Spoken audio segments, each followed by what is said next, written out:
Hello మామ, ఇది మీకు తెలుసా?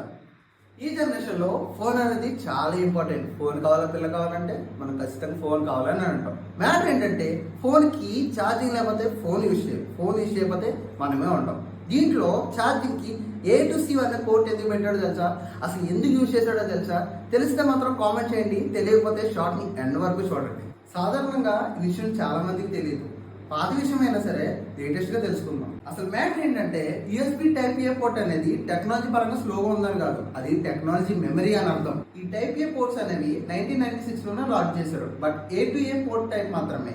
అప్పటి నుండి లక్షల ఫ్యాక్టరీస్ లో చార్జర్స్, పవర్ బ్యాంక్ ఎక్సెట్రా ఈ Type-A పోర్ట్ తోనే బిల్డ్ అయ్యాయి. తర్వాత ట్రెండ్ మారింది, అదే USB Type-C పోర్ట్. ఇప్పుడు ఈ Type-C పోర్ట్ ని 2014లో లాంచ్ చేశారు.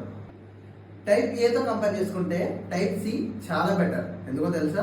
ఎందుకంటే it is like a flash man అంటే fast charging and data negotiation. చాలా కంపెనీస్ కి C2C కేబుల్ ఎందుకు పెట్టరు? USB Type-C పోర్ట్ కి కావలసిన పవర్ కంట్రోలర్స్ చార్జర్స్ లో చీప్ కాదు.